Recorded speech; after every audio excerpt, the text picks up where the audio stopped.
श्रीमद् भागवतम से पाठ स्कंद 1 अध्याय नंबर कौन सा है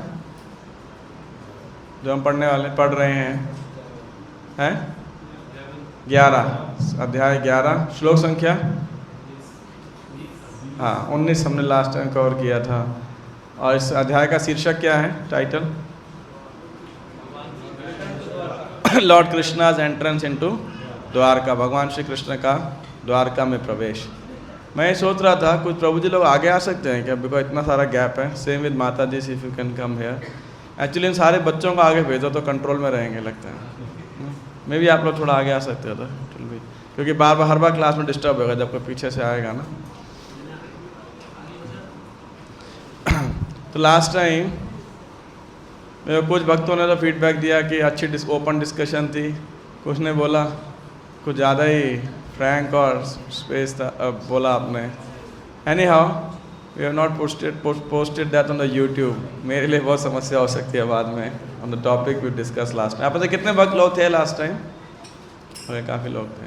तो हमने चर्चा किया था कि श्री कृष्ण का स्वागत करने के लिए अक्रूर, चारुदेशना, उग्रसेना, वसुदेव इत्यादि सात्यकी इत्यादि लोग आए थे सब। और साथ में सब ब्राह्मणों के साथ आए थे, उच्च स्वर में वैदिक मंत्र गा रहे थे वो लोग। और साथ में कौन आई थी?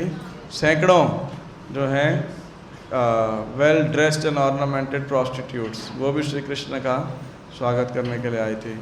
तो हमने 2-3 एंगल से इस विषय पर चर्चा करने का पिछली बारी प्रयास किया था। तो आज इस अध्याय को समाप्त करने का हम प्रयास करेंगे। 3-4 तात्पर्य मैं इसमें पढ़ूंगा और ज़्यादा शायद मेरे को नहीं लगता इसमें इतना एक्सप्लेन करने लायक इतना कुछ मेरे पास में स्टफ होगा। बट प्रभुपाद जी के तात्पर्य कई अच्छे फैक्ट्स को हमें बताते हैं। हरे कृष्णा।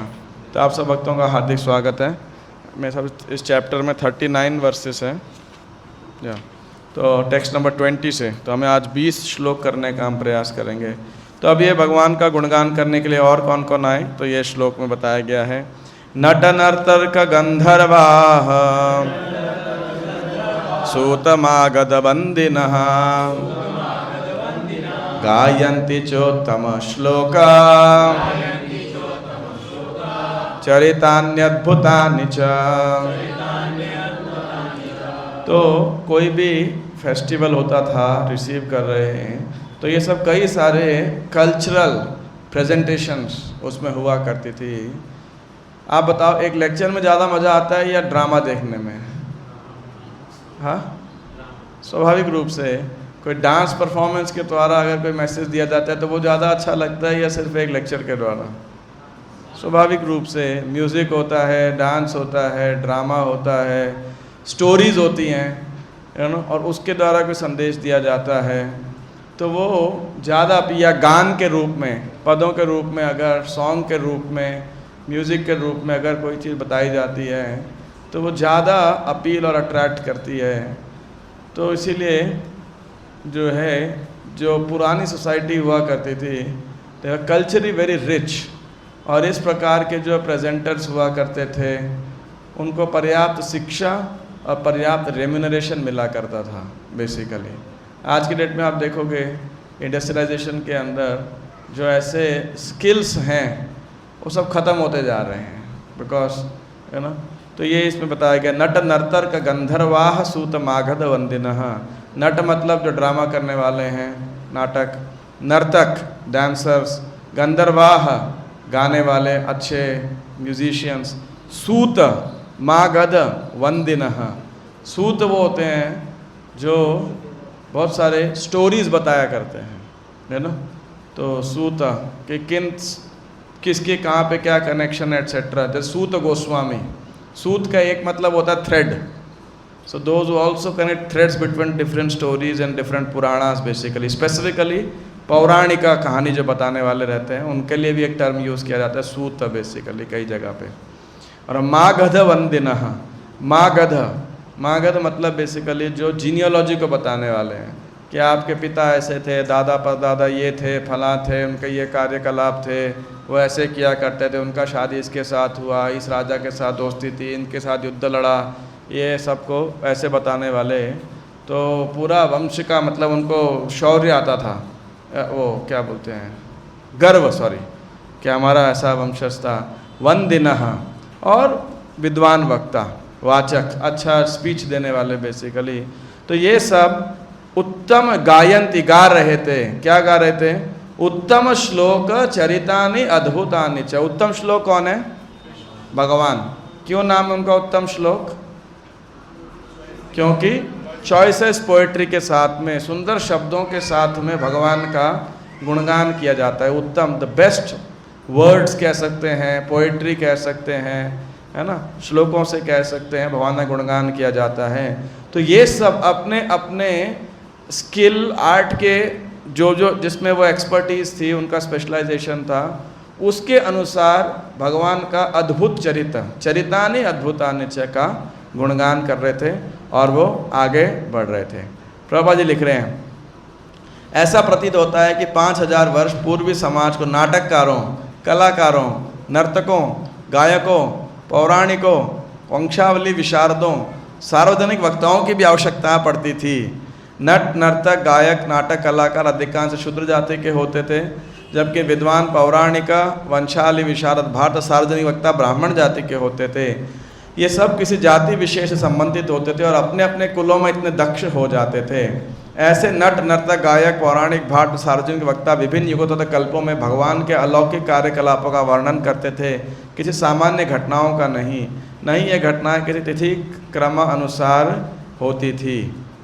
तो या इस प्रकार से यहाँ तक कि 100 वर्ष पूर्व भी भारत में सारे नाटकों का कार्य परमेश्वर के अलौकिक कार्यकलापों पर ही केंद्रित होते थे।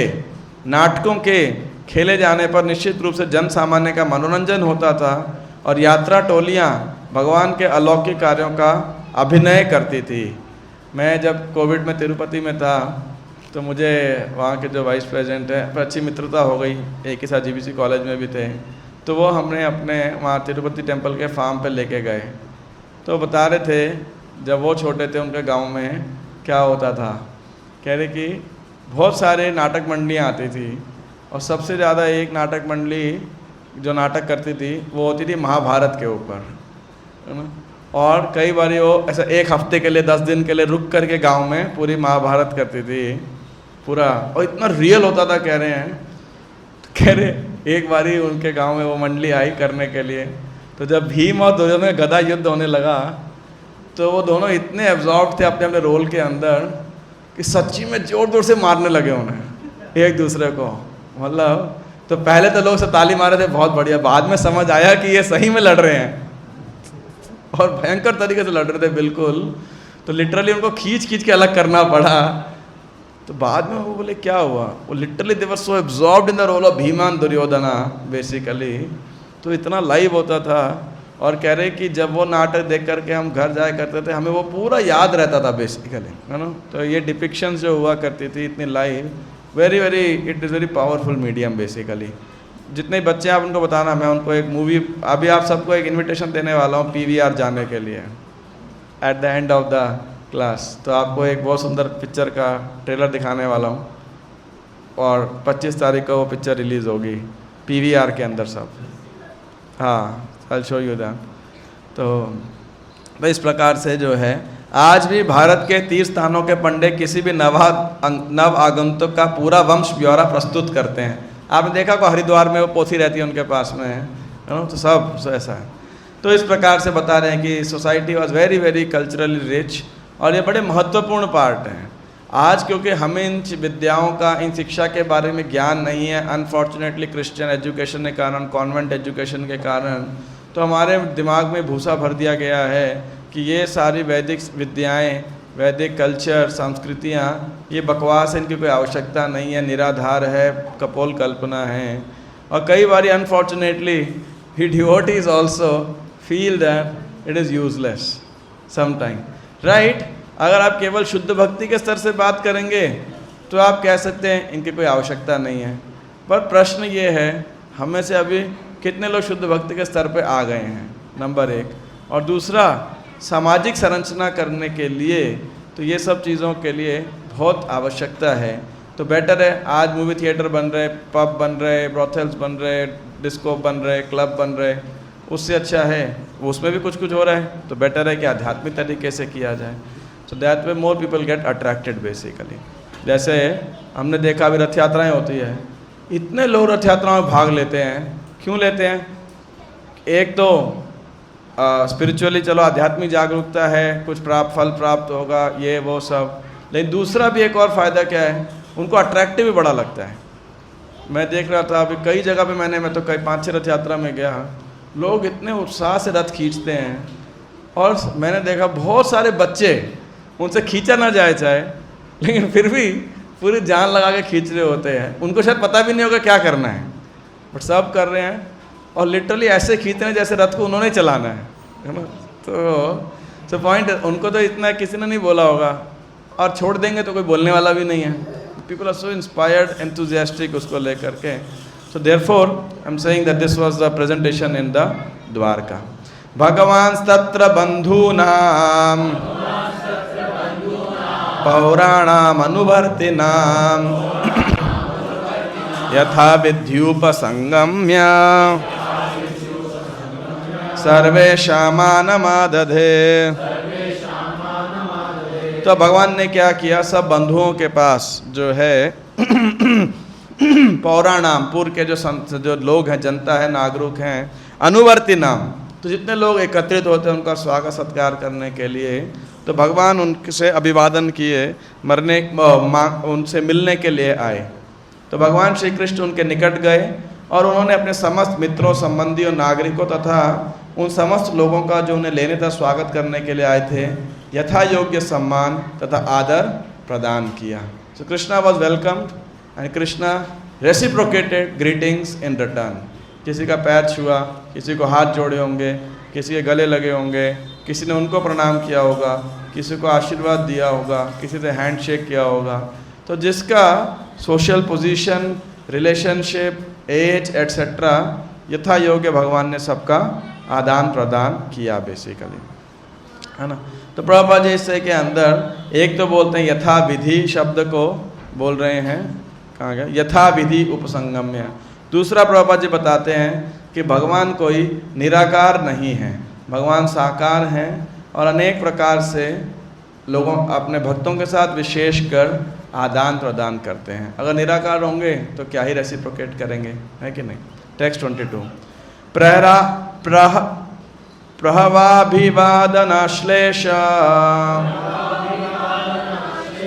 करस्पर्श स्मृतिक्षणैः आश्वास्य चाश्वपाकेभ्यो वरैश्चाभिर्मतैर्विभुः। तो यहाँ पे भगवान कह रहे हैं, यहाँ पे बता रहे हैं कि भगवान ने क्या किया। करस्पर्श स्मृतिक्षण है, सर्वशक्तिमान भगवान ने वहाँ पर समुपस्थित लोगों को, यहाँ तक कि नीच से नीच जाति वालों को अपना मस्तक झुकाकर, बधाई देकर, आलिंगन करके, हाथ मिलाकर, देखकर तथा हंसकर, आश्वासन देकर, वरदान देकर उनका अभिवादन किया। तो जो बात मैंने आपको श्लोक में बताई थी, यहाँ सूत गोस्वामी श्लोक में एक्सप्लेन कर रहे हैं। तो प्रभुपाद जी कह रहे हैं भगवान का स्वागत करने के लिए सभी प्रकार के लोग थे। पिता वसुदेव, पितामह उग्रसेन, गुरु गर्ग मुनि से लेकर वेश्याएं तथा कुत्ते खाने के आदि चांडाल तक थे, वो भी भगवान का स्वागत करने के लिए आए थे। तो देखो समाज के अंदर संरचना के लिए हर श्रेणी के लोग बहुत आवश्यक हैं। तो अगर आपको याद हो, मेरी लास्ट क्लास में से अगर आपको एक कैरी होम पॉइंट आपको लेने जाना हो और आप मेरे से पूछो कि आप क्या सजेस्ट करोगे, कौन सा कैरी होम पॉइंट है, तो मैं आपको यही कहूँगा कि समाज के अंदर तीनों गुणों के लोग रहते हैं, सत्वगुण, रजोगुण और तमोगुण। तो देयर इज़ अ होल, क्या बोलते हैं, स्पेक्ट्रम, है ना, एक पूरा दायरा है। और इसीलिए इसका मतलब ये नहीं है कि वो बेकार हैं, निकृष्ट हैं, या समाज में उनकी आवश्यकता नहीं है। निकृष्ट जो उस समय वैदिक सभ्यता के अंदर या एकदम सभ्य से सभ्य हर लोगों की अलग अलग प्रकार के कार्य करने के लिए आवश्यकता होते थे और उनका यथा योग्य सम्मान किया जाता था। वर्तमान समय की तरह नहीं, जहाँ पे लेबर क्लास को, वर्कर क्लास को बिल्कुल केयर नहीं किया जाता, उनको मरने के लिए छोड़ दिया जाता है, टॉर्चर किया जाता है, वोट बैंक की तरह यूज़ किया जाता है, ब्रेन वॉश किया जाता है अनफॉर्चुनेटली। कहने के लिए लेबर लॉज, कंप्लाइंसेस ये सब बना देते हैं, बट बेनिफिशियरी वो लोग नहीं होते ज़्यादातर, है कि नहीं? और ना उन्हें कोई उचित शिक्षा या इस प्रकार से दी जाती है। तो इसीलिए समाज के अंदर ये भी एक बहुत बड़ा कारण है जिसके कारण उपद्रव होता है, और कलयुग में ये होगा ही होगा स्वाभाविक रूप से। तो एक और चीज़ है ना। तो इस प्रकार से हर प्रकार के लोग आए और भगवान ने हर प्रकार के लोगों का सत्कार, स्वागत, सत्कार, अभिवादन किया, आदान प्रदान किया। स्वयं च गुरुभिर्विप्रैः सदारैः स्तविरैरपि आशीर्भिर्युज्यमानोऽन्यैः वन्दिभिश्चाविशत्पुरम्। तो स्वयं जो गुरु भी है, अपने गुरुओं यानी जो बड़े लोग हैं, सम्माननीय उनके बड़े हैं, रिश्तेदार हैं, गुरुजन हैं, उनके साथ विप्रैहि ब्राह्मणों के साथ, सदारहि अपनी पत्नियों के साथ, स्तविरैरपि और वृद्धों के साथ, जो ज़्यादा बूढ़े थे उन सब के साथ भगवान ने क्या किया? आविशतपुरम, अपनी नगरी में। अभी ये सब द्वारका के गेट पे हो रहा था सब कुछ। अभी आप लोग पंजाबी बाग में मत रहना। आप सोचो कि हम तो प्रभुपाद हॉल में पंजाबी बाग में बैठे हैं। जब आप ऐसी लीला को पढ़ो तो आपको दो तरीके सोच सकते हो। एक तो आप सूत गोस्वामी के एंगल से पढ़ सकते हो, वो द्वारका में देख रहे हैं और एक्सप्लेन कर रहे हैं एक प्रकार से कि ये लीला हुई थी। या आप सोचो कि अगर आप उस ग्रुप में होते, भगवान का स्वागत कर रहे होते द्वारका में, तो आप क्या करते, आप पे क्या फीलिंग्स होती। अगर आप ये सोचोगे हम तो अपनी जगत में रहेंगे तो आप और अपनी दुनिया में रह करके अपने मन के साथ रह के और हम इस लीला का आस्वादन कर लेंगे, तो फिर आप सिर्फ यू विल ओनली क्या बोलते हैं, lick the outside of the pot basically.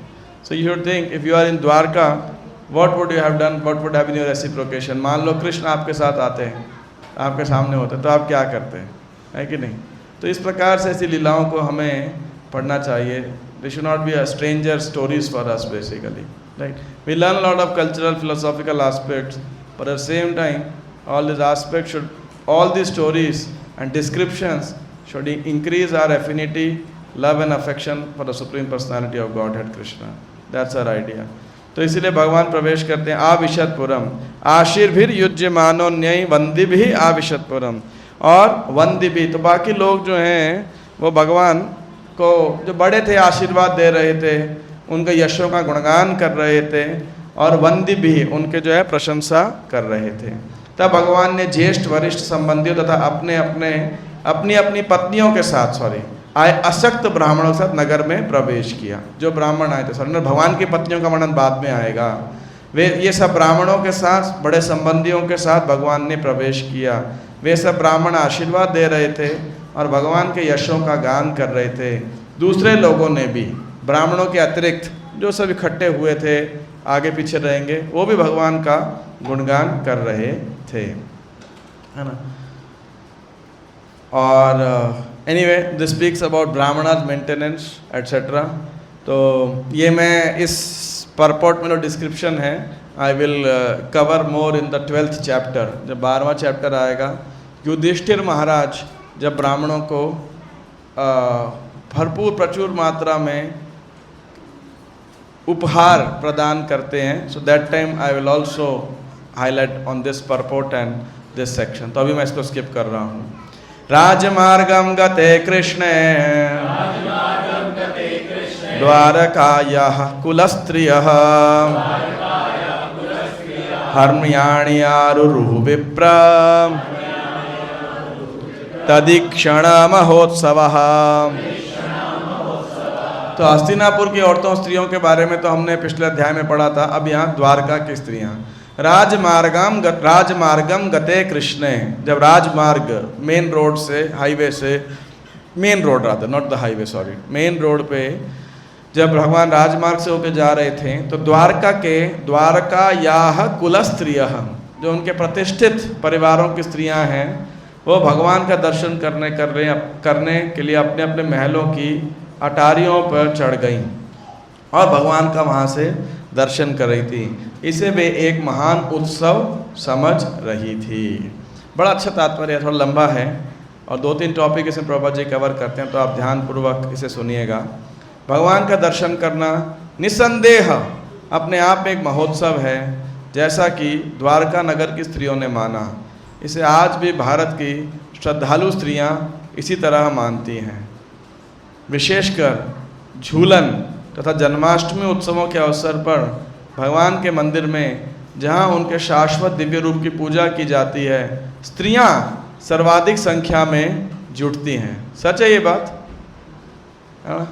और ज़्यादातर जो माताएं होती हैं वो ज़्यादा आध्यात्मिकता में रुचि रखती है। फेस्टिवल होता है, दोनों कारण से, आध्यात्मिकता में भी उनकी रुचि होती है और दूसरा फेस्टिवल में भी रुचि होती है उनकी। तो ये दोनों कॉम्बिनेशन मिल जाते थे तो ज़्यादा संख्या में जुटती हैं। बस खाली इसी क्लास में माताएं कम आती है, जेंट्स ज़्यादा होते हैं। मुझे लगता है ये क्लास एक एक्सेप्शन है ना, क्योंकि यहाँ डिटेल्स नहीं है। तो मंदिर में स्थापित भगवान का दिव्य स्वरूप साक्षात भगवान से भिन्न नहीं होता। भगवान का ऐसा स्वरूप अर्चा विग्रह या अर्चावतार कहलाता है और इसे भौतिक जगत के असंख्य भक्तों की भक्ति को सरल बनाने के लिए भगवान की अंतरंगा शक्ति द्वारा इससे विस्तार दिया जाता है। वही नाइस लाइन। भौतिक इंद्रियां भगवान की आध्यात्मिक प्रकृति की अनुभूति नहीं कर सकती, अतः भगवान अर्चा विग्रह का रूप स्वीकार करते हैं, जो बाह्य रूप से मिट्टी, काठ तथा पत्थर का बना होता है, लेकिन उसमें कोई भौतिक कल्मश नहीं होता।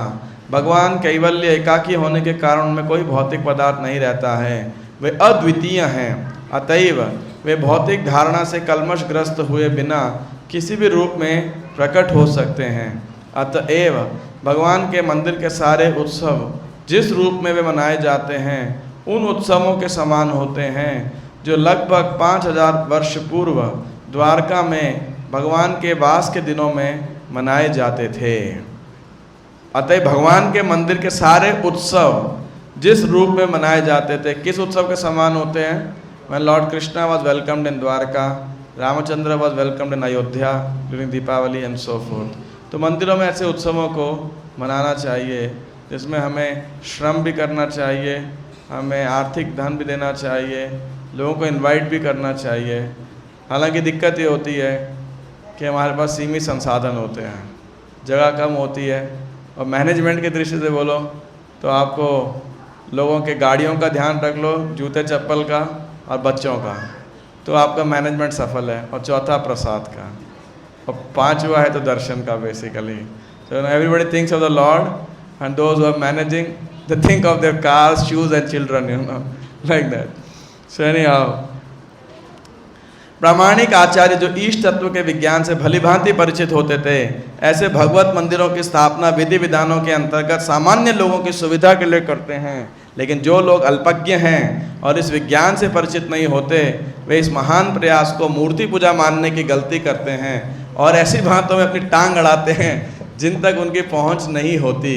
अतः वे स्त्रियां या पुरुष जो भगवान के दिव्य स्वरूप की झांकी प्राप्त करने के लिए भगवान के मंदिरों में उत्सव रचाते हैं, भगवान के दिव्य रूप में विश्वास न करने वालों से 1000 गुना धन्य हैं। तो इसीलिए भगवान का मंदिर बनाना, उसमें सेवा पूजा करना और लोगों का आमंत्रित करना, ये एक बहुत समाज कल्याण के लिए बहुत बड़ा देखा जाए तो एक योगदान है वास्तविकता के अंदर, कि लोग जहाँ पे आएँ, भगवान का नाम सुने, दर्शन करें श्री विग्रह का। It is not an ordinary thing basically, ये बहुत ही विशेष सौभाग्य प्रदान करता है लोगों को। इस श्लोक से प्रतीत होता है, तो ये एक पहला प्रभुपाद जी अर्चा विग्रह की सेवा, दर्शन और फेस्टिवल्स, इसके बारे में बताया। दूसरा जो है यहाँ पे बताया है, इस श्लोक से प्रतीत होता है कि द्वारका के निवासी बड़े बड़े महलों के मालिक थे, छोटी छोटी झुग्गियाँ नहीं थी उनके पास में, दे वर वेल्दी, फैबुलसली रिच। यह नगर की समृद्धि का द्योतक है। स्त्रियां जुलूस को देखने तथा भगवान की झांकी प्राप्त करने के उद्देश्य से अटारियों पर चढ़ गई। स्त्रियां मार्ग की भीड़ के बीच में नहीं गईं और इस तरह उनकी प्रतिष्ठा भली भांति बनी रही। वहाँ पर मनुष्य के साथ बनावटी समानता नहीं थी। स्त्री को पुरुष से पृथक रखकर उसकी प्रतिष्ठा की अधिक अच्छे ढंग से रक्षा की जा सकती है। स्त्री पुरुषों को बेरोक टोक मिलना जुलना नहीं चाहिए। So Prabhupada is brought to the point. और पीछे आया था shyness, what was that verse? पिछले अध्याय में आया था, right? 10th, shyness is the natural beauty of the fair sex, proper says like that. और यहाँ पे भी बहुत ज़्यादा रिपीट कर रहे हैं। तो जो भक्त कुछ उस विषय पर रिसर्च कर रहे थे, you get a nice another quote from Srila Prabhupada on this, like that. आगे बढ़ते हैं। नित्यम निरीक्षमाणानाम यद्यपि द्वारकौकसाम न वितृप्यन्ति हि दृशः श्रियो धामांगमच्युतम। एक चीज़, ये जब प्रभुपाद जी इतना स्त्रियों और पुरुषों के बारे में बोलते हैं तो मेरे दिमाग में आया एक चीज़ कि समाज की संरचना के लिए स्त्रियों का बहुत बड़ा योगदान है वास्तविकता के अंदर, है ना, और बहुत महत्वपूर्ण अंग है हमारे समाज का। और इसीलिए उनकी रक्षा, प्रोटेक्शन, चैस्टिटी बहुत आवश्यक है। और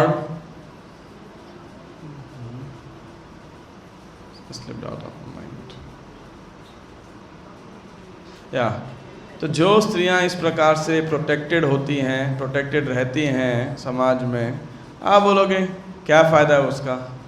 उसका फ़ायदा ये है कि वो स्त्रियां बहुत ही you can say powerful Hindi में क्या बोलेंगे? शक्तिशाली, not physically, but they get a lot of power from their chastity basically and purity, like that. जैसे आप सोचो गांधारी थी, she was such a chaste lady. क्या पावर थी गांधारी के पास? बोले पट्टी खोलूंगी आंखों की और जो शरीर को, जिस शरीर के भाग को दृष्टिपात करेगी वो क्या हो जाएगा? पूरा वज्र के समान एकदम कठोर, फौलाद जैसा, स्टील जैसा उसका पूरा बॉडी हो जाएगा, पत्थर रॉक जैसा इतना स्ट्रांग बॉडी हो जाएगा। आप सोचो आप में से कोई माता जी चश्मा उतारे और आपका बच्चा एकदम स्ट्रांग हो जाए, जिम जाने जाना, है ना। But see, just by the power of chastity, she, of course Gandhara is also acclaim to be a तपस्विनी, है ना। कई जगह पे प्रभुपाद जी भी वर्ड्स करते हैं और भागवतम में वर्ड आता है, 13वें अध्याय में आएगा। बट एक बात है कि इसीलिए this shyness, protection of women, etc. It's also great science, and they become very powerful basically. So that is one point, एक उदाहरण मैंने दिया, मेरे दिमाग में और उदाहरण आएंगे तो I can share sometimes, but this is a very nice point which should be considered basically, and therefore they are to be protected, and the civilized society will never be casual or careless in this aspect of the protection of women. Arjun का भी यही concern था कि युद्ध होगा तो बहुत सारी स्त्रियां विधवाएं हो जाएंगी और ये सब एटसेट्रा। नित्यम ये तो हो गया, हाँ। तो नित्यम निरीक्षमाणा नाम, अब वो जो औरतें चढ़ी हुई थी महल के ऊपर, अटारियों पर चढ़ी हुई थी बालकोनी में, तो उनके लिए एक महोत्सव था श्री कृष्ण का दर्शन। और यहाँ बताया गया है कि जो द्वारकावासी थे, आप बोलोगे वहाँ तो रोज ही दर्शन कर रहे हैं। कभी कभी ऐसा होता है ना, जो लोग मंदिर के पास रहते हैं वो कम आते हैं, दूर वालों में फिर भी ज़्यादा उत्साह रहता है, लेकिन मंदिर में जो पास रहता है उसमें थोड़ा कम उत्साह होता है। रोज़ तो एक ही विग्रह का दर्शन करते हैं, रोज़ एक ही तो आरती गाते हैं, क्या हो गया, ऐसा हो जाता है कभी कभी। दूर वाले को बड़ा उत्साह रहता है, अरे हफ्ते में एक मौका मिलता है उत्साह, या 10 दिन में एक मौका मिलता है, उत्साह बनाएं। तो द्वारकावासी रोज़ देखते थे भगवान को, नित्यम नियमित रूप से निरीक्षमाणा नाम, भगवान का दर्शन करते थे। फिर भी वे कभी क्या होते थे, न वितृप्यन्ति ही दृश्यः, वो भगवान के रूप का दर्शन करके कभी नहीं थकते थे। धाम अंगम अच्युतम, उनका जो भगवान का शरीर है, दर्शन है, अच्युतम दर्शन, वो कभी भी जो है कभी तृप्त नहीं होते थे। तो प्रभुपाद जी कह रहे हैं कि भगवान अच्युत हैं, पहली बात तो उनके दर्शन करके कभी लोग तृप्त नहीं हुआ करते थे। बाकी कोई भी चीज़ हम देखेंगे, खाएंगे, व्यक्ति तृप्त हो जाता है। तो ये बात है, अद्वैतम अच्युतम अनादिम अनंत रूपम आद्यम पुराण पुरुषम नवयौवनम च, है ना। तो Krishna is always ever youthful. कंदर्प कोटि, कौन से वेणुम कड़ंतम, उसमें आता कंदर्प is so attractive, supreme personality of godhead Krishna, कि कोई भी व्यक्ति उनको थकता नहीं। इवन कामदेव, कंदर्प कामदेव, कोटि करोड़ों करोड़ कामदेव भगवान से आकर्षित होते हैं बेसिकली, है ना, या भगवान करोड़ों कामदेव की ब्यूटी को भी डिफीट करने वाले हैं। तो आगे बताया गया है भगवान के सौंदर्य का यहाँ पे वर्णन किया गया है। श्रियो निवास यस्योरः पान पात्र मुखम दृशाम बाहवो लोकपालानां सारंगाणां पदाम्बुजम्। तो श्रियो निवास यस्य उरः, जिनके छाती पे कौन निवास करती हैं? स्वयं लक्ष्मी। श्री पान पात्रम मुखम दृशाम, जो है तो भगवान का जो मुख है वो देखने वालों के लिए दृशाम, वो किसके समान है? एक पात्र के समान है। तो पात्र में आप क्या करते हो? जैसे गिलास है, इसमें क्या करते हो आप कोई लिक्विड डालते हो, पानी डालते हो, स्टोर करते हो। ऐसे ही उनकी जो आँखें हैं वो कैसा है? इस गिलास के समान है। और उसमें क्या भर रहे हैं? वो भगवान के सौंदर्य का रस, बेसिकली भगवान के मुखारविंद के दर्शन का रस। और कभी थक जाते हैं भाई गिलास फुल हो गया? नहीं, they never satiated, they never tired. तो उनका चांद जैसा मुखड़ा उन नेत्रों के लिए जलपात्र के समान है, जो सुंदर वस्तुओं के लिए सदैव लालायित रहते हैं। बाहवो, भगवान की जो भुजाएं हैं, लोकपाला नाम, जो लोकपाल देवता लोग हैं उनके लिए, जो लोकपाल हैं, है ना, उनके लिए आश्रय स्थल हैं। और सारंगाणाम पदाम भुजम, और जो भक्त लोग हैं जो भगवान के विषय में गाते हैं, वो उनके चरण कमल, भगवान के चरण कमल उनके लिए शरण स्थली है, जहाँ पे वो शरणागत होते हैं। चिंतामणि प्रकर सद्म सुकल्प वृक्ष लक्षावृतेषु सुरभिर अभिपालयन्तम। तो भगवान की सेवा करोड़ों करोड़ों लाखों करोड़ों लक्ष्मियाँ वहाँ पे कर रही हैं, है ना। प्रभुपाद जिसको कोट करते हैं यहाँ पे, और भगवान के सुंदर मुख का वर्णन कर रहे हैं। और प्रभुपाद जी रूप गोस्वामी के इस भजन को भी यहाँ पे कोट कर रहे हैं। किसी को मालूम है कौन सा भजन है? कृष्ण देव भवंतम वंदे। तो ये श्लोक का जो है, हाँ, मकरंदे, ऐसा ना। So that Prabhupada is using this verse here basically. तो बहुत सुंदर तात्पर्य है, लेकिन जस्ट टाइम को देखते हुए मैं आपसे रिक्वेस्ट करूँगा कि भगवान के सौंदर्य के इस तात्पर्य को आप निजी रूप से ज़रूर पढ़िएगा। अगर आज समय मिले तो पढ़िएगा कि भगवान कितने आकर्षक हैं बेसिकली, है ना। टेक्स्ट 26 आप पढ़िएगा। टेक्स्ट 27,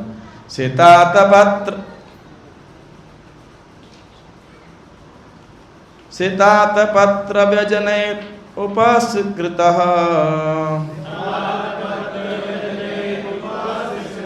प्रसून वर्षैरभिवर्षितः पथि पिशंगवासा वनमालया बभौ घनो यथार्कोडुपचाप वैद्युतहि। तो सितात पत्र, तो भगवान का जो छाता ले रखा था तो सफ़ेद रंग का था वो। आतपत्र सितन वाइट कलर का छाता लेकर के व्यजनैर उपस्कृतः, व्यजन मतलब पंखे, जो हम मोर पंख इत्यादि चांवर इत्यादि करते हैं। तो उपस्कृतः, तो भगवान को झेला जा रहा था। प्रसून वर्षैर अभिवर्षितः पथि, तो किसी लिए, ताकि भगवान को धूप से बचाया जा सके। गर्मी लग रही है तो उसके लिए पंखा जला रहे थे। और अभिवर्षितः पथि, रस्तों पे क्या हो रहा था? फूलों की वर्षा हो रही थी। और पिशंगवासा वनमालया भवौ, पिशंग येलो पीतांबर क्लोथ धारण किए हुए थे और वन फूलों की माला उन्होंने पहन रखी थी। और घनो यथार्कोडु पचाप वैद्युते, तो वहाँ क्या तुलना कर रहे हैं? ऐसा कह रहे हैं मानो श्याम बादल। कौन है श्याम बादल? श्री कृष्ण, ठीक है। एक ही साथ सूर्य, चंद्रमा, बिजलीदार इंद्रधनुष से घिर गया हो। तो सूर्य का कंपैरिजन किससे है? काला बादल है, उसके बाजू में सूर्य है, चंद्र है, बिजली है, इंद्रधनुष है। तो क्या तुलना है ये, कैसे? जो सूर्य किससे कंपेयर किया गया है? सॉरी, नहीं, Krishna is the black cloud. तो ये जो श्लोक है बोला, इसमें सूर्य है पीतांबर, कृष्णा इज ब्लैक, उनका जो येलो ड्रेस है वो सूर्य के समान है। चंद्र क्या है? जो भगवान के ऊपर छाता है, राइट। और बिजली क्या है? बिजली क्या है? अरे वो सूर्य हुआ ना। बिजली कैसे रंग की होती है? अरे वाइट रंग होता है ना, वाइट चमकती है ना। तो वो तो चामर, जो चामर हो रहा है, दैट इज दिस। और उसके बाद में इंद्रधनुष क्या है? फूलों की वर्षा और जो वनमाला। एक्चुअली जो भगवान के कौन सी माला पहनते हैं? तो जो मैंने सुना है भक्तों से, कई भक्तों से, वो ये है कि what contains 5 kind of flowers basically. तो वो भी एक डेफिनेशन है वैजयंती माला की। और वैसे तो वैजयंती माला में सुना है कोई एक फिल्म एक्ट्रेस होती थी पहले, है ना। पहले अच्छा फिल्म एक्ट्रेस के नाम भी सब देखा जाए तो ऐसा कुछ सेंस होता था उसका, तो अच्छा सेंस होता था, है ना। तो वैजयंतीम च माला, तो इस प्रकार से ये कंपैरिजन यहाँ किया गया है। आप भाई पढ़ो तो ऐसे सोचा करो थोड़ा, ऐसे नहीं आ रहे क्या है, कुछ भी है ना, जस्ट गो थ्रू इट। तो इस प्रकार से यहाँ पे जो है ऑफ कोर्स सिर के ऊपर तना श्वेत छाता मानो सूर्य है। प्रभुपाद जी ऐसा कह रहे हैं। There is also an explanation of the yellow dress basically. फूलों की वर्षा की उपमा तारों से, उनके पीतांबर की तुलना इंद्रधनुष से की गई है। तो they of course differently it is explained, but जो है तो इस प्रकार से प्रविशस्तु गृहं पित्रोः परिष्वक्तः स्वमातृभिः ववन्दे शिरसा सप्त देवकी प्रमुखा मुदा। तो यहाँ पे प्रभुपाद जी क्या है, सूत गोस्वामी कह रहे हैं प्रविशस्तु गृहं पित्रोः। तो अपने पिता के घर में गए, प्रवेश किए भगवान। परिष्वक्तः स्वमातृभिः, तो अपनी जो माताएं थी और उनकी 18 रानियां लिखी गई हैं, तो 18 माता हो गई। तो उनके महल में गए और उनका आलिंगन किया, परिष्वक्तः। ववन्दे शिरसा सप्त, और उनका नमस्कार किया, प्रणाम किया उनको। और उन माताओं में प्रमुख कौन थी? देवकी, जिन्होंने उनको जन्म दिया था। तो प्रभुपाद जी 2-3 बातें बता रहे हैं इसके अंदर कि श्री कृष्ण अपनी माता और सौतेली माताओं में भेद नहीं करते थे। दूसरा, शास्त्रों के अनुसार भी 7 प्रकार की माताएं होती थी। जन्म देने वाली माता गुरु पत्नी, ब्राह्मण पत्नी, राजा की पत्नी, गाय, धात्री और पृथ्वी, है ना। और जो अगर पिता की वो टाइम पे जब ज़्यादा शादी होती थी, जैसे यहाँ पे थी, तो वो भी माता ही होती हैं, चाहे सौतेली क्यों ना हो, नहीं ना, है ना। और इस प्रकार से यहाँ बताया गया। तो अब श्री कृष्ण का माताओं के साथ डीलिंग, फिर उसके बाद डीलिंग किसके साथ होगा श्री कृष्ण का? अपनी पत्नियों के साथ और पुत्रों के साथ। तो ये सब डीलिंग का यहाँ वर्णन आएगा। तह पुत्रम अंकमारोप्य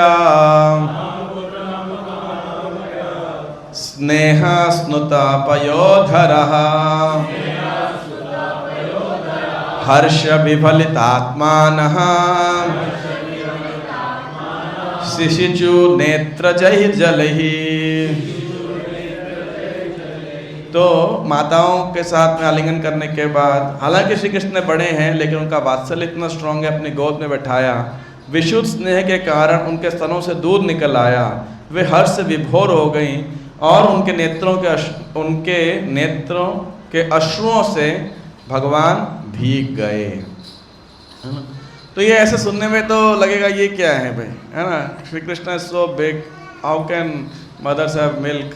लेकिन वात्सल्य का ये आध्यात्मिक दृष्टि से समझ सकते हो कितना प्रगाढ़ स्नेह है, जो प्रेम है, तो that comes out in the form of milk basically. ये माता का स्नेह है। अथा विशत स्वभवनम सर्वकाममनुत्तमम् प्रासादायत्र पत्नीनां सहस्राणि च षोडश। तो भगवान अपने स्वभवनम अथ अविशत, अब अपने भवन के अंदर प्रवेश किया। कितने भवन थे भगवान के? 16,000 और 108। तो सहस्त्राणी, तो हर महल में एक एक पत्नी रहती थी। तो और सर्व काम अनुत्तमम, सब महल एक से एक टॉप क्लास और कंप्लीट था। और प्रभुपाद जी कह रहे हैं उसका डिस्क्रिप्शन 10th कैंटो में दिया गया है।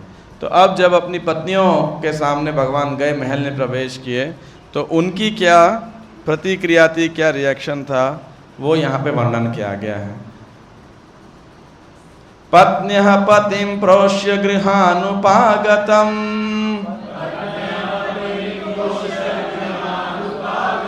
विलोक्य संजात मनो महोत्सवः उत्तस्थुरारा सहसा सनाशयात् साकं व्रतैर्व्रीडितलोचनाननः। तो दीर्घ काल तक बाहर रहने के बाद अपने पत्नी को घर आया देखकर श्री कृष्ण की रानियां मन ही मन अत्यंत हर्षित हुई। वे अपने अपने आसन का ध्यानों से तुरंत उठकर खड़ी हो गई। सामाजिक प्रथा के अनुकूल उन्होंने लज्जा से अपने मुख ढक लिए और दृष्टि नीचे किए देखने लगी। तात्पर्य, तो पहला तो बताया था पॉइंट प्रभुपाद जी ने कि एक 16,108 रानियां थी, सबके अपने महल थे। भगवान ने अपने आप को कितनों में विभाजित कर लिया, डिवाइड कर लिया, एक्सपैंड कर लिया, 16,108 सबके अंदर भगवान प्रवेश किए। यहाँ भी लिखा है कि वो रानियां भी उनके अंतरंगा शक्ति के विस्तार हैं।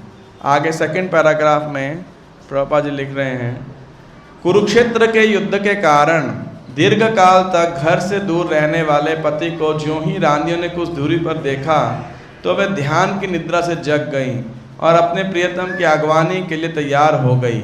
याज्ञवल्क्य के धार्मिक आदेश अनुसार जिस स्त्री का पति घर से बाहर, उसे न तो किसी सामाजिक उत्सव में भाग लेना चाहिए, न शरीर को अलंकृत करना चाहिए, न हंसना चाहिए और न भी किसी परिस्थिति में अपने संबंधी के घर जाना चाहिए।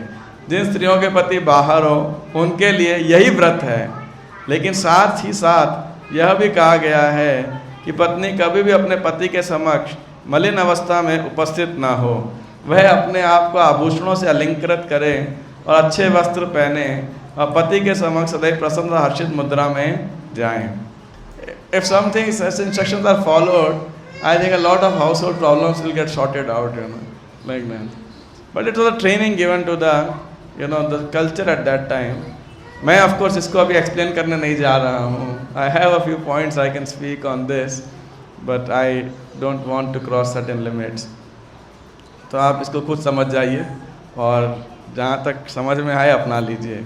कृष्ण की सारी रानियाँ पति की अनुपस्थिति का चिंतन करते हुए ध्यान मग्न थी और निरंतर उन्हीं का ध्यान करती रहती थी। भगवान के भक्त भगवान के ध्यान के बिना पल भर भी नहीं रह सकते, तो फिर रानियों के लिए क्या कहा जाए जो द्वारका में भगवान की लीलाओं में रानी के रूप में अवतरित हुई लक्ष्मियाँ थी। मैं कुछ आगे बढ़ रहा हूँ। इस समय कह रहे हैं कि भगवान के शुद्ध भक्त जो होते हैं समाधि में रहते हैं, तो रानियां भी समाधि में थी।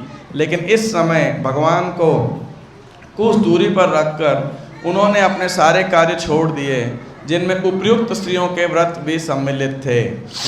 विश्वनाथ चक्रवर्ती के ठाकुर के मत अनुसार इस अवसर पर नियमित मनोवैज्ञानिक प्रतिक्रिया हुई, साइकोलॉजिकल रिएक्शन, स्पॉन्टेनियस। पहले तो वे सभी अपने अपने आसनों से उठ गई, क्योंकि अपने अपने पति को देखना चाहती थी, किंतु स्त्रियोचित लज्जा के कारण वे रुक गई। लेकिन प्रबल उत्कंठा के कारण उन्होंने इस दुर्बलता की अवस्था पर काबू पा लिया और भगवान का आलिंगन करने की भावना से अभिभूत हो गई। और इस विचार ने उन्हें अपने आसपास के परिवेश से अचेत बना दिया। इस उत्कंठा की मूल दशा के कारण सारी औपचारिकताओं एवं सामाजिक रीति रिवाजों का अंत हो गया और इस तरह भगवान के मिलन पथ के सारे अवरोध दूर हो गए। आत्मा के प्रभु श्री कृष्ण के मिलन की यह चरम अवस्था है। तो जब हस्तिनापुर से भगवान जा रहे थे, there was a great feeling of separation. This purport explains, this chapter explains the great benefit, great ecstasy of meeting the Supreme Personality of Godhead, जहाँ पे सारे भक्त जो श्री कृष्ण के साथ में वात्सल्य में हैं, साख्य भाव में हैं, दास्य भाव में हैं, और यहाँ पर माधुर्य भाव में हैं। ऑफ कोर्स स्वकीय रस के अंदर, मैरिड रिलेशनशिप के अंदर उसका वर्णन किया गया है। तमात्मजयी दृष्टिभिरन्तरात्मना दुरंत भावा परिरेभिरे पतिम् निरुद्धमप्यास्त्रवदम्बु नेत्रयोः विलज्जितीनां भृगुवर्य वैक्लवात्। तो क्या हुआ उनके साथ में? वो समय की सामाजिक प्रथा, रानियों की दुर्लंघ्य उत्कंठा इतनी तीव्र थी, एक तरफ शाइनेस उनको रोक रहा है और एक तरफ भगवान का आलिंगन करना चाहती है, मिलना चाहती हैं। तो लजाई होने के कारण सर्वप्रथम अपने अंतरतम से भगवान का आलिंगन किया, फिर दृष्टि से उनका आलिंगन किया, और तब अपने पुत्रों को उनका आलिंगन करने के भेजा, जो खुद ही आलिंगन करने जैसा है। लेकिन हे भृगुश्रेष्ठ, यद्यपि वे भावनाओं को रोकने का प्रयास कर रही थी, किंतु अनजाने उनके नेत्रों से अश्रु छलक आए, है ना। तो any how, so Acharya speak on this the conjugal रसा, and they say that there is nothing wrong in this, there is nothing immoral in this, you know. So description of such embraces and such exchanges of the Lord with his wives, you know, there is nothing wrong in this, like that. यद्यप्यसौ पार्श्वगतो रहोगतः तस्या तथापि तस्यांघ्रियुगं नवं नवं पदे पदे का विरमेत तत्पदात् चलापि यत् श्रीर्न जहाति कर्हि चेत् चलापि यत् श्रीर्न जहाति कर्हि चेत्। यद्यपि भगवान कृष्ण निरंतर उनके पास थे, बिल्कुल अकेले भी थे, तो भी उनके चरण उन्हें नवीनतर लग रहे थे। यद्यपि लक्ष्मी जी स्वभाव से चंचल हैं, लेकिन वे भी भगवान के चरणों को छोड़ती नहीं थी। तो भला जो स्त्री एक बार उनके चरणों के चरण में जा चुकी हो, वह उनसे किस प्रकार विलग की जा सकती है। तो सैनी भाव लोग लक्ष्मी कृपा चाहते हैं। प्रभुपाद जी कह रहे हैं लक्ष्मी जी सदैव भगवान के चरणों की कृपा को चाहती हैं और सदैव वहीं रहती हैं। दूसरी बात प्रभुपाद जी कह रहे हैं कि इस दुनिया में सब लोग एक permanent stable maximum benefit giving job ढूंढना चाहते हैं, ऐसा प्रोफेशन ढूंढते हैं जहाँ पे सबसे ज़्यादा रिटर्न मिले, है ना, सिक्योर हो, सेफ हो, एट्सेट्रा। तो वो प्रभा जी कह रहे हैं कि सबसे बढ़िया जॉब अगर आपको चाहिए तो कहाँ किसकी जॉब करो? भगवान की जॉब करो। मुझे याद है जब मैं 3rd ईयर ख़त्म हुआ और फाइनल ईयर में ट्रेनिंग एंड प्लेसमेंट के लिए जब कंपनीज आने वाली थी, तो लोग मुझे बोलते थे तेरे तो एक ही कंपनी आएगी इस्कॉन, बस तो वही ज्वाइन करेगा। तो जोक लाइक दैट। तो प्रभात कह रहे हैं कि भगवान की जो सेवा है, भगवान की नौकरी है, ये मोस्ट सिक्योर है, इनफाइनाइट रिटर्न्स हैं उसके, वो रिटर्न्स हैं जो आप कैलकुलेट भी नहीं कर सकते, है ना, और सबसे ज़्यादा मोस्ट सेटिस्फाइंग जॉब है वो बेसिकली। तो if you get opportunity to serve the Supreme Personality of Godhead, it is a great benediction basically. It's a great fortune.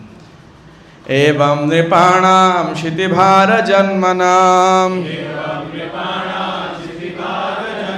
अक्षोहिणीभिः परिवृत्त तेजसां विधाय वैरम श्वसनो यथानलम मिथो वधेनो परतो निरायुधः। तो अब क्या था, पृथ्वी पर भार स्वरूप राजाओं को मारने के बाद भगवान को राहत हुई। वे अपनी सैन्य शक्ति, अपने घोड़ों, हाथियों और रथों पल पर गर्वित थे। युद्ध में भगवान के दल में सम्मिलित नहीं हुए। उन्होंने बलशाली प्रशासकों में शत्रुता उत्पन्न की और वे आपस में लड़ गए। वे उस वायु के समान थे जो बांसों में घर्षण उत्पन्न करके आग लगा देती है। आपको समझ आया क्या डिस्क्रिप्शन है ये बड़ा बढ़िया डिस्क्रिप्शन है कि देखो भगवान आते हैं परित्राणाय साधूनाम विनाशाय च दुष्कृताम। ठीक है, तो भगवान दुष्टों का विनाश करना है। तो इसके लिए जो पावरफुल डीमंस थे वो सबको तो भगवान ने पैदा होते से ही मारना चालू कर दिया। एक करके कंस को भी मार दिया, जरासंध को भी मार दिया। लेकिन जो कुछ मनुष्य शासक, क्या बोलते हैं, रूलर्स, किंग्स, जो ऐसे क्षत्रिय थे जो थोड़े से वो क्या बोलते हैं उसे, अपना डिमोनियक नेचर के थे, कह लो एथिस्टिक किंग्स थे। तो वो क्या करते हैं, अब भगवान ने उनके बीच में क्या किया, कुरुक्षेत्र का युद्ध का बहाना बना के झगड़ा लगा दिया सब आपस में।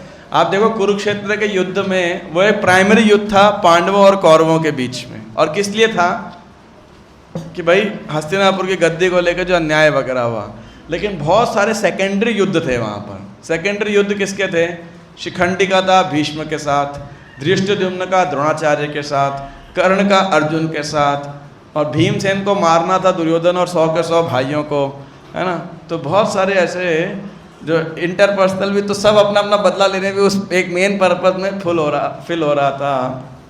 और भगवान ने क्या किया, भगवान ने जैसे खूब तेज कभी हवा चलती है, जैसे पीछे आई थिंक फ्लोरिडा के अंदर जो आग लगी थी बहुत बढ़िया, कैलिफोर्निया था, क्या था, कैलिफोर्निया, और कितनी लंबी फायर, पता नहीं कितने हेलीकॉप्टर वो सब फेंक रहे, कितने दिनों तक चलती रही, इतना नुकसान हुआ। तो ऐसे, और कैसे लगी, I don't know what investigation है, I don't think it was foul play.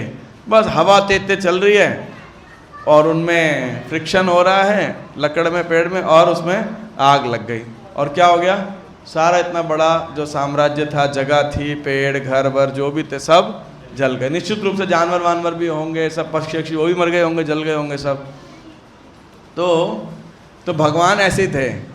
एक वो हिंदी में भजन गाते थे ना, कुरु पांडव को युद्ध मचायो, अर्जुन को उपदेश सुनायो, है ना।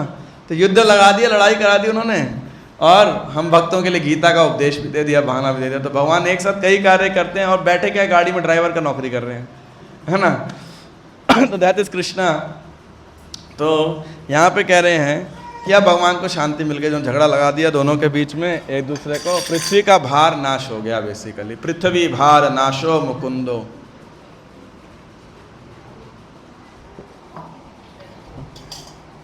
तो और भगवान वैसे देखा जाए, क्या भगवान ने युद्ध में पार्टिसिपेट किया, नहीं किया, शस्त्रास्त्र एक को भी नहीं मारा भगवान ने, देखा जाए तो, है ना। लेकिन सबको किसने मारा, वैसे भगवान ने ही मारा। तो प्रभुपाद जी आई डोंट नो इसके अंदर बताते हैं या एक ऐसा ही और तात्पर्य आता है। प्रभुपाद जी कह रहे हैं कि इसीलिए जो पॉलिटिक्स है उसमें साधु संत नॉर्मल सिचुएशन में कोई ज़्यादा रुचि नहीं रखते हैं। क्यों?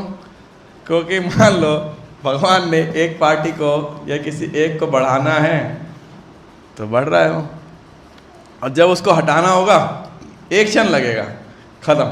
हम देखते हैं बड़े बड़े पॉलिटिकल अपहीवल्स, है ना, और कई बार मिनटों के अंदर, जैसे अभी पीछे कहाँ पे हुआ था, पूरा तख्ता पलटिए बांग्लादेश के अंदर, है ना। सो देयरफॉर प्रभुपाद राइट्स कि this things will go on and on, इस तरीके से। तो हमें इसीलिए एक दृष्टिकोण प्रभुपाद जी यहाँ पे बताते हैं साधु संतों का। वो अलग बात है हम अपने आप को किस दृष्टिकोण से देखते हैं या हमारा क्या सामाजिक वैधानिक स्थिति है।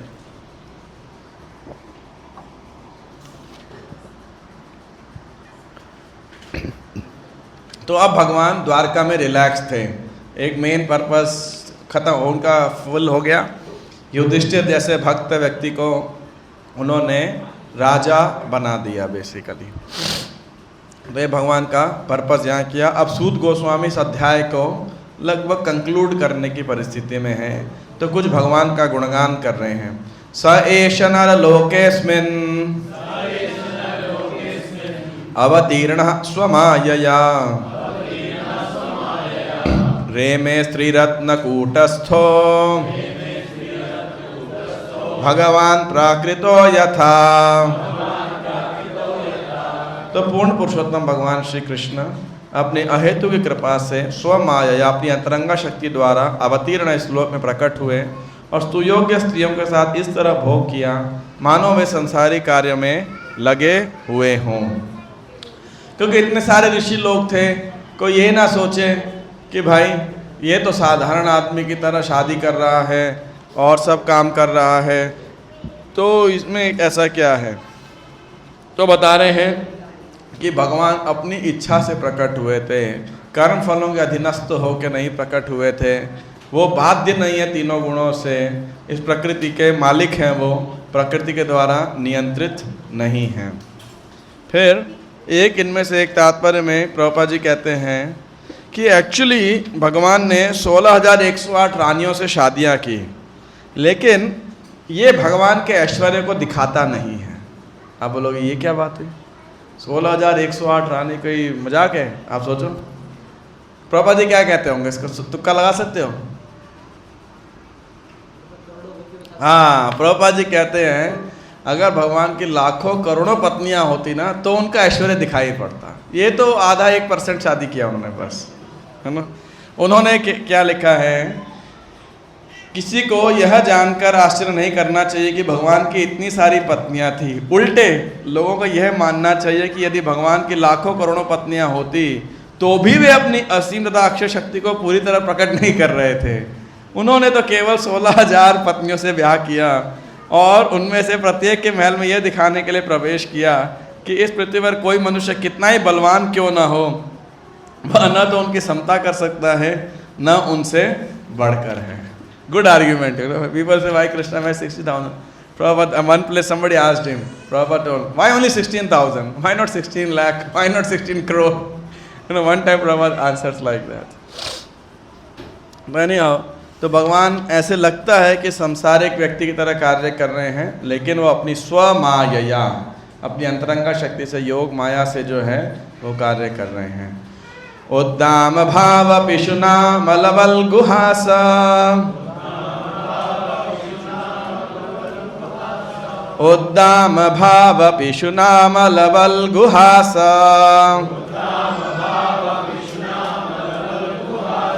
व्रीडावलोक निहतो मदनो पियासाम सम्मुह्य चापमजहात् प्रमदोत्तमास्ताम् यस्येन्द्रियं विमथितुं कुहकैर्न शेकुः। अब कह रहे हैं 16,108 रानियां, और ऐसा नहीं कि कॉकरोच जैसी, सब सुंदर, भगवान से प्रेम करने वाली। एक तो झगड़ेलू होती, सुंदर नहीं होती, कुछ और होता, नहीं, सब सेवा करने के लिए तैयार, लेकिन भगवान की इंद्रियों पर इतना नियंत्रण है कि वो भगवान को रत्ती भर भी विचलित नहीं कर सकी। यद्यपि रानियों की मृदु मुस्कानें तथा बांकी चितवनें अत्यंत विमल तथा उत्तेजक थी, जिससे साक्षात कामदेव भी मोहित होकर अपना धनुष त्यागने के लिए बाध्य हो सकते थे। यहाँ तक कि अत्यंत सहिष्णु शिवजी भी उनका शिकार हो सकते थे, तो भी वे अपने समस्त हाव भाव तथा आकर्षण से भगवान की इंद्रियों को विचलित नहीं कर सकी। तो ये बात बता रहे हैं उन लोगों के लिए जो भगवान की, परमेश्वर की दिव्य प्रकृति को जानना चाहते हैं। आप सोच रहे होंगे सूत गोस्वामी ऐसा वर्णन क्यों कर रहे हैं। नैमिषारण्य के ऋषियों मुनियों को 100% कन्विंस करने के लिए that Shri Krishna is a transcendental personality, he is the supreme personality of Godhead. उनके अंदर रत्ती भर भी जो है भौतिक कल्मश नहीं है, वो साधारण व्यक्ति नहीं है। और ऑफ कोर्स इसके बाद प्रभुपाद जी जो है भगवान की पत्नी और उनके बीच का संबंध बता रहे हैं, यौन संबंध के विषय में बता रहे हैं, और इस प्रकार से और कामदेव के प्रभाव के विषय में बता रहे हैं। So I will not again go into this detail of this point. तमयं मन्यते लोको ह्य संगम अपि संगिनम आत्मौपम्येन मनुजं व्यापृण्वान यतो बुधः व्यापृण्वानं यतो बुधः।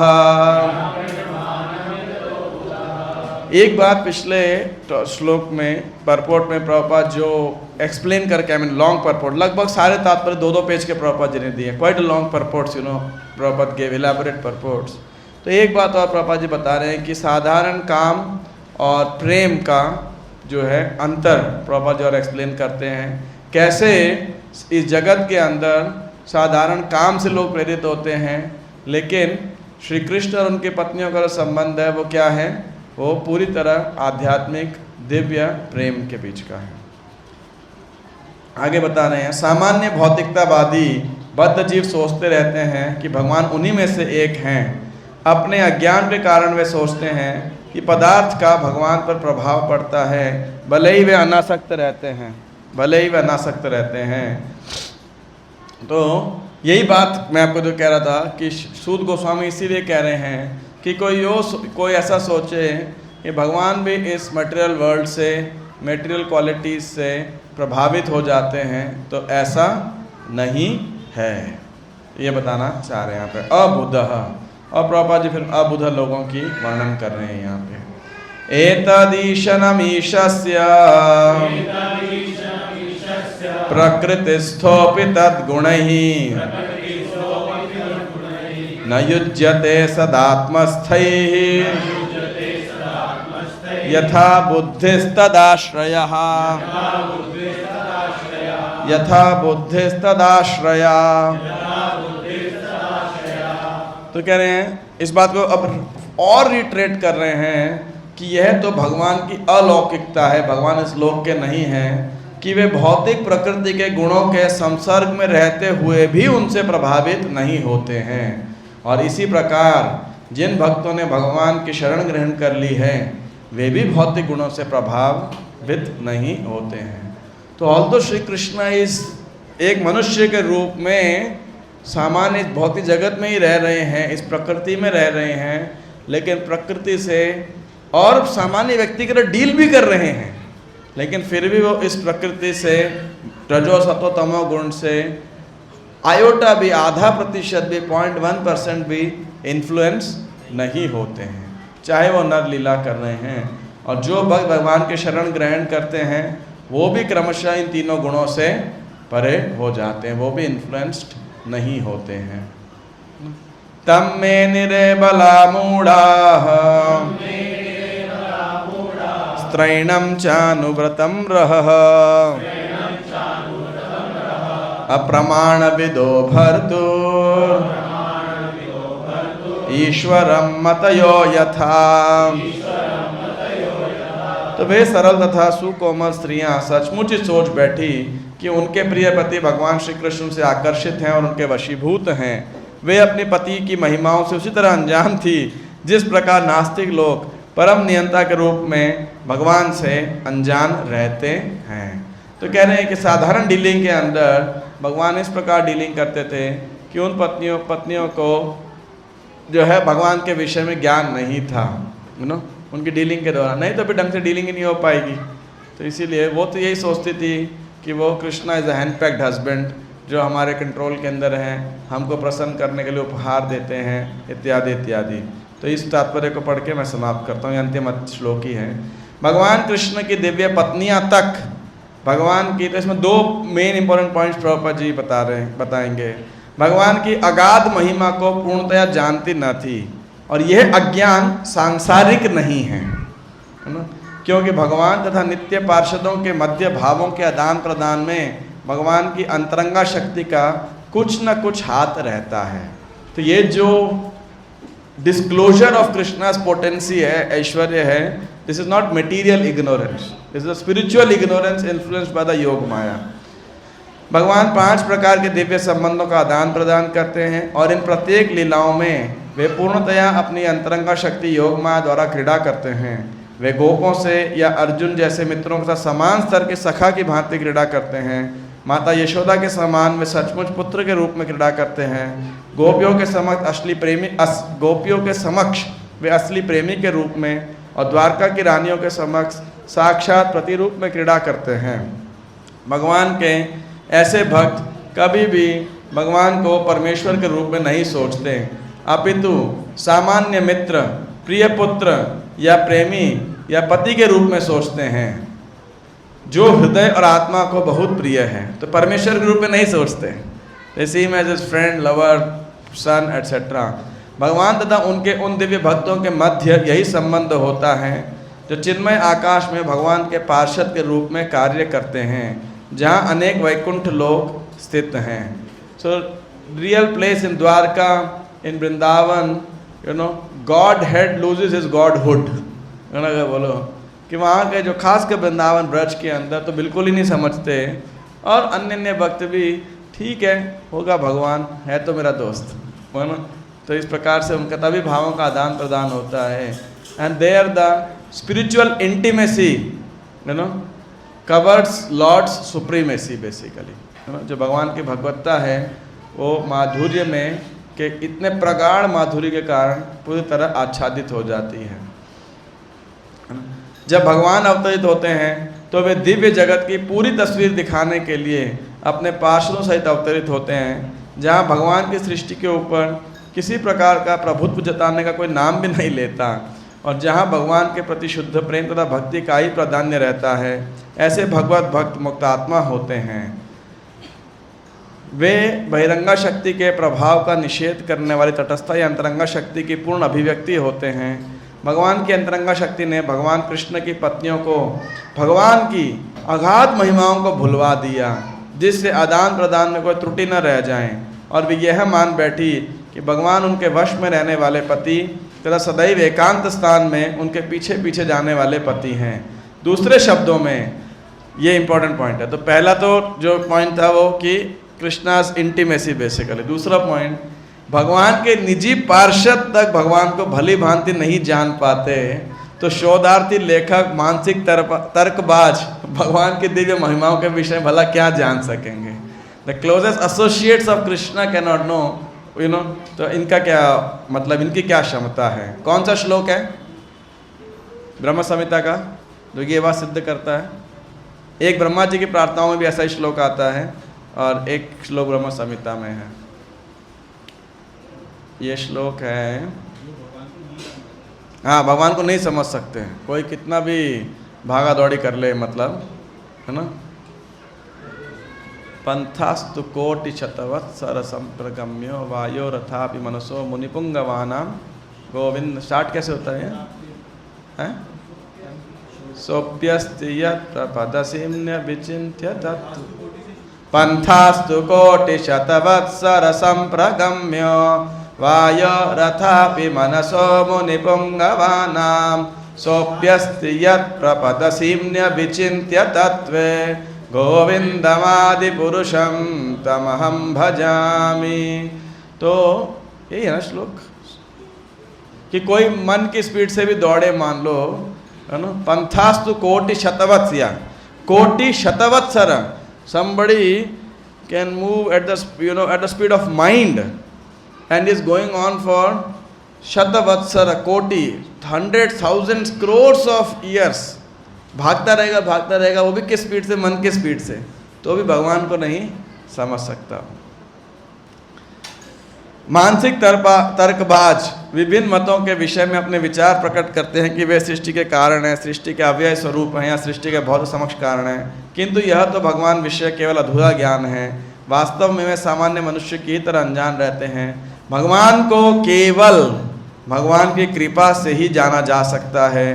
अन्य किसी साधन से नहीं, क्योंकि अपनी पत्नियों के साथ भगवान के सारे आचरण शुद्ध दिव्य प्रेम भक्ति पर आधारित हैं। अतएव सारी पत्नियां किसी भौतिक कल्मश रहित दिव्य पद पर आसीन है। इस प्रकार श्रीमद् भागवतम के प्रथम स्कंद के अंतर्गत भगवान कृष्ण का द्वारका में प्रवेश नामक 11वें अध्याय का भक्ति वेदांत तात्पर्य पूर्ण हुआ। श्रील प्रभुपाद की जय। ग्रंथराज श्रीमद् भागवतम की जय। श्री द्वारकाधीश भगवान की जय। गौर प्रेमानंदे हरि हरि बोल। तो किसी का कोई प्रश्न है तो आप पूछ सकते हो, कोई टिप्पणी?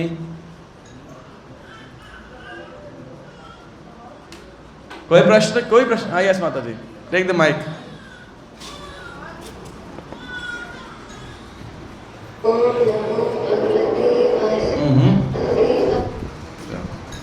I'll show you this afterwards. Yes, Mataji, please. Hare Krishna. Prabhuji, I wanted to just ask a small question that how can we just say that they are equal to common man? Matlab, why Prabhupada matlab, only to portray their illusion with respect to Lord's supremacy only in that sense?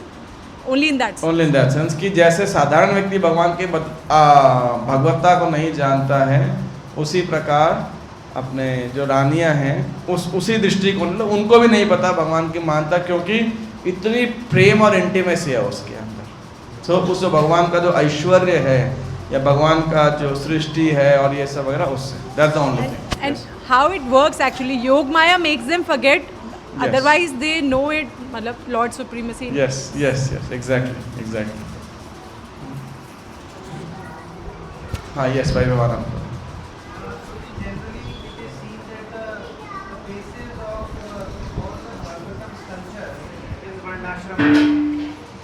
Even within the cities like Dwarka, everybody is almost following Varnashrama. There are various jatis and there are various samaj.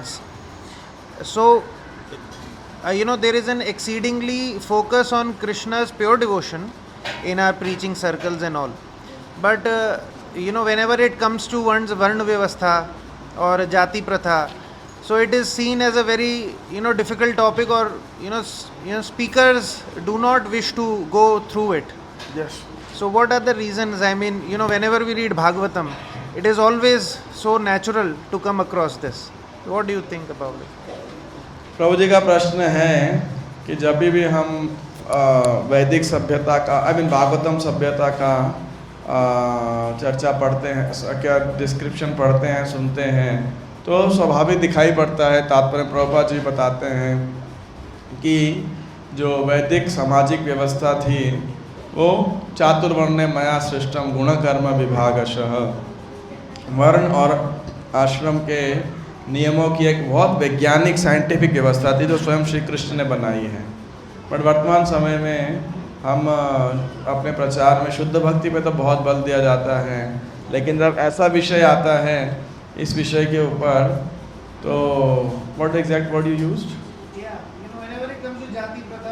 हाँ, तो उसमें फिर ज़्यादा ये कभी कभी तो इसको तिरस्कार ही कर दिया जाता है और कभी कभी ठीक है इग्नोर कर दिया जाता है, या फिर इस पे कोई चर्चा ही नहीं होती है एक प्रकार से। तो इसके रीज़न मैं क्या सोचता हूँ पता नहीं, है ना?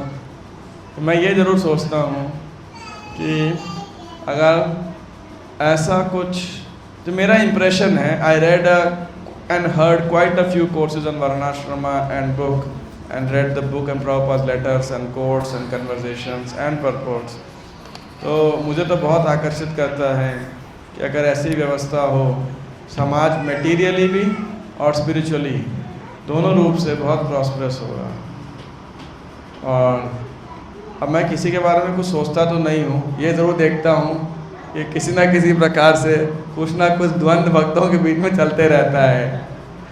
सो and I don't want to be offensive taking sides, but मुझे लगता है कि भारतवर्ष के अंदर अगर हम ऐसे कुछ उदाहरण दिखा सकें, है ना, चाहे छोटा हो चाहे बड़ा हो, और वो थोड़ा सा प्रैक्टिकल और स्केलेबल हो, है ना, जहाँ पे जन सामान्य तक कृष्ण भावनामृत की ग्रेजुअल प्रेजेंटेशन हो सके। अभी हम जो भी करते हैं ज़्यादातर मेरा उद्देश्य है वो भक्तों के लिए उसी दृष्टिकोण से सोच कर ये करते हैं। But in my impression of Prabhupada's description of Varnashrama was huge, very broad, and gradual upliftment of people via system basically. But if you ask me what is the practical step to do this, I only can say that my understanding is, in the local temples, when the temples are established, once the temple is set, the systems are set, there is a community developed, which can maintain the temple in all fronts, legally, financially, spiritually, administratively. And all these temples and the temple leaderships should also try to have at least a farm and a Varnashram college, इधर आ जाओ भाई, mic दे दो यार इसको, एक बार में शांत हो जाएगा, नहीं तो हर 2 मिनट बाद में. तो and Prabhupada wanted, I exactly don't know what Varnashram college interiors are, but Prabhupada did want to have, and I think it was Saraswati Thakur or Saraswati Thakur, I believe, he wanted a library in every temple, and temple be like an educational institute. And Prabhupada wanted a kind of a Varnashram college, So I think that part has to be done and should be done, will require a focused effort, The one reason for non-implementation of this, that even the promoters, propagators also work in isolation, the different islands basically. Even if they come together, they can get a big force. But unfortunately, Maya keeps them off, so the project becomes little more. That's my thoughts on this. Even in like Dwarka, they are, following very nicely. Yes. So may not be just in villages. Okay, village model is another thing, but even within cities also, how do you see it? In city, probably उसमें क्या देखते हैं? I don't know, मेरी परीक्षा ले रहे हो on this topic.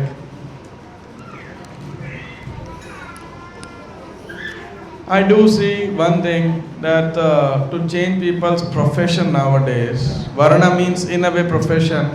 I don't know how it can work, When I see in the temples, these people who are working for tent, who are cleaning the drains, plumbers, carpenters, tailors, and so forth, I always feel that these people, if they are cared for, and given a proper environment in the society, not the ISKCON society, but that larger society, I think the society will improve a lot, Unfortunately, भंगियों का और ये दर्जियों का जो contribution होता है बहुत ignored रहता है.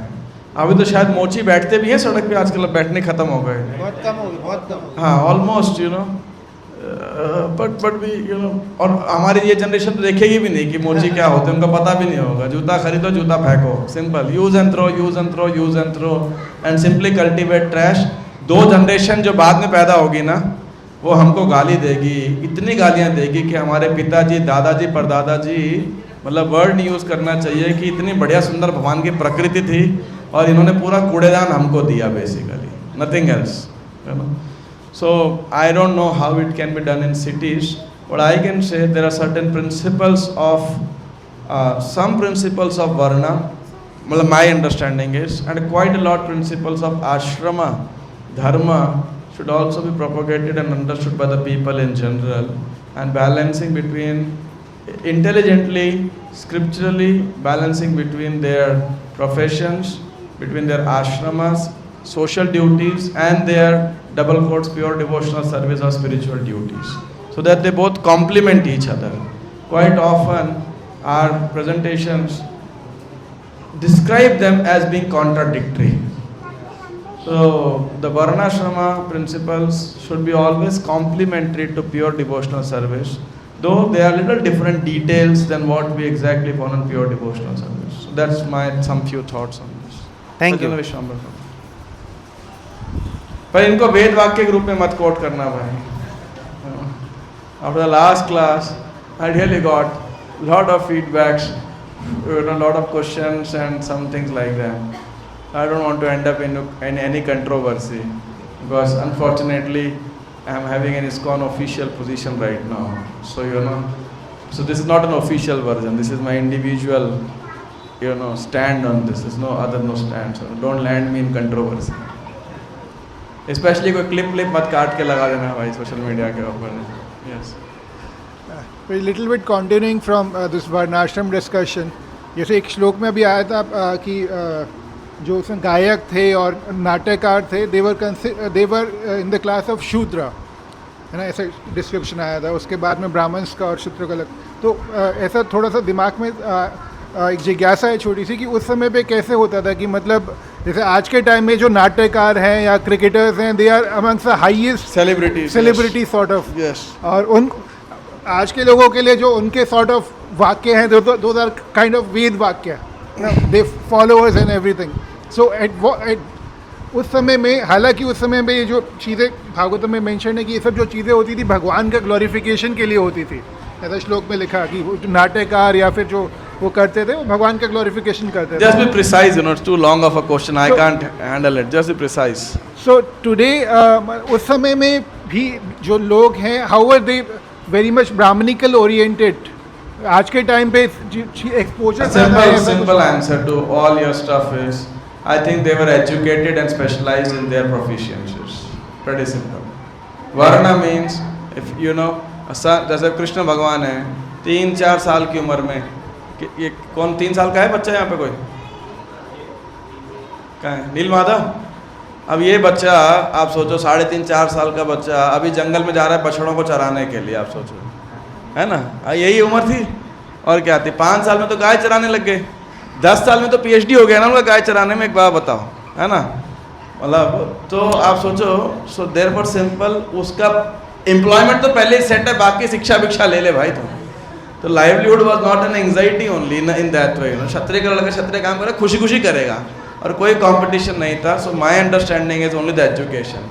आज हमें सिखाया जाता है कि तुम लॉयर बनोगे, इंजीनियर बनोगे, डॉक्टर बनोगे, CA बनोगे तो ही महान हो, बट इट वाज कारपेंटर का बच्चा कारपेंटर बनेगा और अच्छा खुश रहेगा, है, उसको टेंशन नहीं थी. वो सुबह अपने पिता सब सीख लेगा. वो क्या इतना क्लास स्कूल में जाओ, पेपर रगड़ो. आधी से ज़्यादा जो शिक्षा हमने स्कूल में पढ़ी है, आप बताइए, मेरे हिसाब से 90% शिक्षा जो हमने स्कूल में पढ़ी है, या मे बी 98%, उसमें से कौन सी काम की है ये बताओ? पूरा 0/0. We wasting human form of life like anything just because of nonsense education. हाँ नहीं, पैसा कमाना तो मारो गोली. मैं तो ये कह रहा हूँ बस आपको भगवत धाम जाने से रोकना है, ये उद्देश्य है. तो क्यों कलयुग का लक्षण ही यही है. So therefore I don't know what it was working. I am not a specialized on specialization, but I am just saying that the solution was education. They had that specialized education, not necessarily a formal education of degrees and so forth. और इसीलिए वहाँ कोई ऐसे bottle next नहीं आया करते थे कि भाई जॉब है 40,000 और इंजीनियर निकल रहे हर साल 40 लाख, है ना. सच अ डिस्पैरिटी.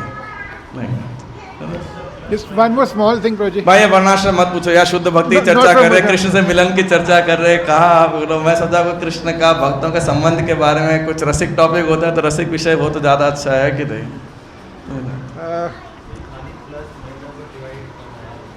कह रहे हैं बस प्लस माइनस मल्टीप्लिकेशन और डिवीजन, बस यही 4 चीज़ें अभी लाइफ में काम आई है, बाकी सब बेकार पड़ी है. आजकल वो भी भूल गए कैलकुलेटर की वजह से. जो वो श्लोक, आई हैव यू अनाउंसमेंट्स. ये बच्चे बहुत रेस्टलेस हो रहे भाई.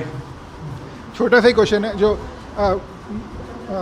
कुरुक्षेत्र के वॉर में जब भगवान ने डिवीजन किया था, एक साइड वो थे, एक साइड उनकी पूरी सेना थी, तो क्या वो पूरी सेना गई थी कि एक छोटा सा पोर्शन गया था? जैसे जितने मेरी अंडरस्टैंडिंग और पढ़ा है अभी तक तो वो नारायणी सेना थी. मेरे हिसाब से पूरी सेना नहीं थी. एक नारायणी सेना जो थी, शायद उसका साइज 1 अक्षौहिणी था, और कृतवर्मा उसके कमांडर इन चीफ था, मतलब उसको लीड करने का जो सेनापति रहता है, जो भी है ना. You can always check, but this is the descriptions at max I have found out. और 1 अक्षौहिणी सेना थी, but this was the most trained. टुकड़ी होती है सेना की, बटालियन जिसे बोलते हैं, the most expert battalion in कृष्णा's army. This is the description so far I have read about it. That's it. उस डिस्क्रिप्शन. ओके, तो अभी question. Okay, thank you. Hare Krishna. Krishna ग्रंथराज Shrimad Bhagavatam की जय.